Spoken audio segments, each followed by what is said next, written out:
Today, I am joined with Mike Dreiblatt. His seminar, Dealing Effectively with Disruptive Students, is now offered by BER as an on demand course. Mike, thanks for meeting with me today. I'm so excited to talk with you. Thanks for having me. Awesome. Before we talk about the course, let's Mhm. go ahead and take a moment to introduce yourself for anyone who hasn't attended one of your workshops.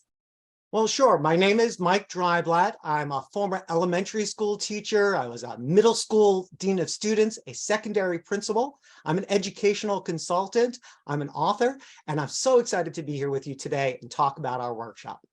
Thank you. Yeah, definitely. Let's talk about dealing effectively with disruptive students. So, Great. what was mostly your motivation behind creating this course? Well, I work in so many different schools and with so many different teachers and school staff across the country. And so many of them are talking about how they can't meet their academic goals because of disruptive students in the class. They're not able to help other students because almost like that 80-20 rule is taking place. 80% of their time is spent with 20% of the students. And in order to help the school staff, in order to help teachers, administrators work with these students, we put together this webinar today. That's awesome.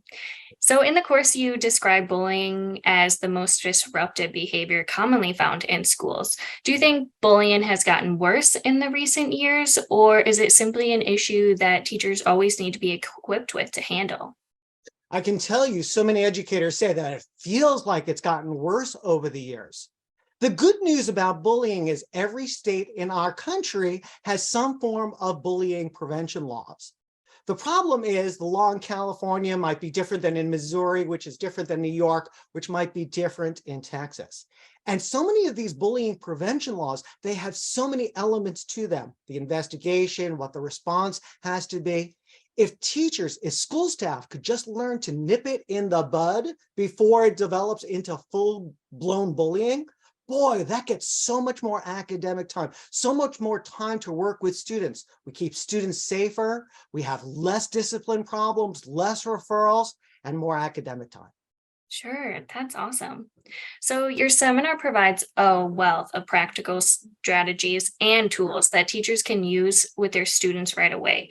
So, what is your process in deciding which of these tools and strategies make it into this particular seminar?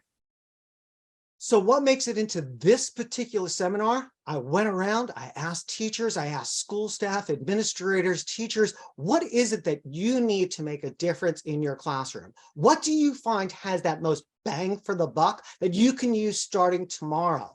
And what we did was we distilled that information down. We took the very best, the most useful, we put it into a one-day seminar so that people can use those strategies and techniques starting right away, starting tomorrow.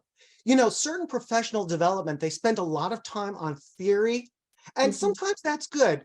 This is not one of those workshops. This is about practicality.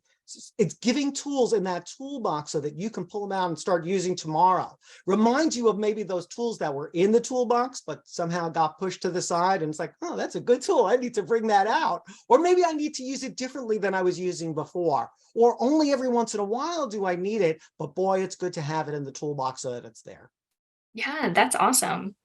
So, after completing this course, what are some of those immediate takeaways for teachers to bring right back to their classroom and use with their students?